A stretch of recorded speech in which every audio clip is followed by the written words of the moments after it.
So ito na guys, makalipas ang isang oras at kalahati.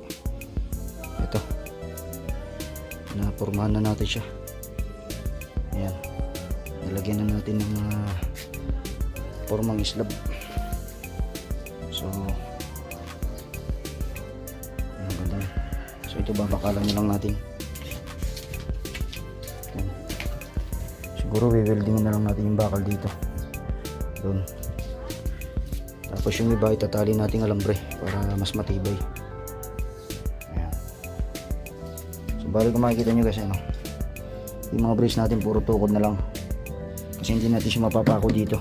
Mahirapan tayo dahil makipit yung pagpapaluan ng martilyo. Kaya yung ginawa natin ito,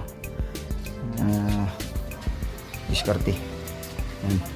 Kinamitan natin ang tukod doon para dumikit yung kahoy dito sa hollow blocks. Ayan. Tapos yung pinaka, ayan yung sa ilalim, nilagyan din natin dun sa ilalim ng 2x2 na maliit, pinutol para sigip na sigip siya, para hindi siya tumumba. Ayan, ganyan lang kasimple guys yung ating ginawa diskarte. Habang ito namang ilalim, ito, yan, brace ilalim, pinako natin yan. So bali, wala kasi tayong concrete nail ang ginamit na lamang natin, kasi ang available natin ay common nail na detres. So bali, ipinako natin dito, tapos pinatagos natin ng konti, and then pinabakat natin dito yung pako, tapos binarena natin dating gawin. Yun yung sinasabi ko dati guys, na mas magandang pag mag-islab tayo, dapat finishing yung ating wall para hindi mabasag tong ating hollow blocks. Yan. So ganyan lang kasimple guys ang aking pamamaraan. So yan, ganun din. So bali ito, napalitadahan ko na ito. Yan. So bali yun na lang, hindi itong konti. So bali siguro pag nangyari natin tong islaban, huli na natin tong gagawin. Yan. So matibay na matibay ito guys. So bali gagawa na lamang tayo ditong improvise na brace dito para hindi ito gumanon, hindi siya bumuka papunta rito. Kasi ito guys, hindi na ito bubuka pa ganon, dahil kasi matibay yung brace nya, matigas. Itong dito kasi medyo hindi pa siya ganun katigas, kaya lalagyan lang natin siya ng brace dito, doon, saka doon, para hindi siya bumuka pag ating binuhusan.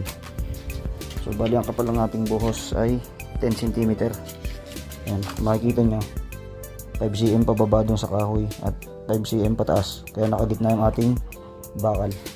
Mas maganda kasi guys, ang slope natin ay medyo makapal, kasi kung ito yung manipis lang, kung 5 lang ating gagamitin, masyadong manipis, 2 lang ang magiging ating buhos, 2 sa baba, 2 sa taas, kaya may posible ito na matipak or mag-crack pagka ito ay naupuan ng mabigat.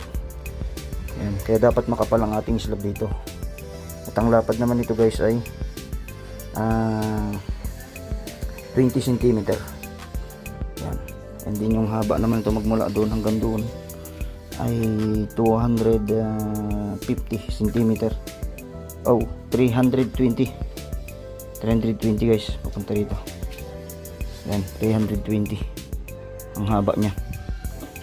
Yan. So bali itong dito, ang haba naman ito ay 80, and then yung kabila ay 60 ang haba niya. Ang lapad naman niya ay 20 cm. Yan. Habang ang height naman magmula sa baba hanggang sa ibabaw ay 70 cm hanggang dito sa top. Yan. So standard pa rin. Yan. So ganyan lang kasimple guys.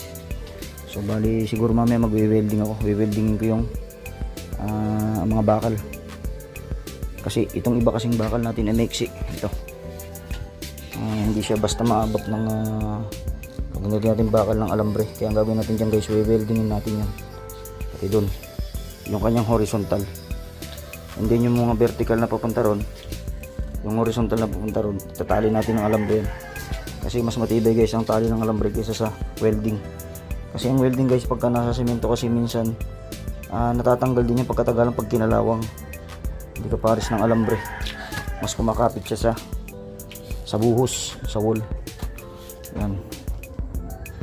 So ganyan lang kasimple guys ang ating diskarte sa paggawa ng terrace. Yan. So bali update ko ulit kayo mamaya guys pagka tayo ay nakapag bakal na. So wala kasi akong taga camera kaya solo lang gumagawa. Alright.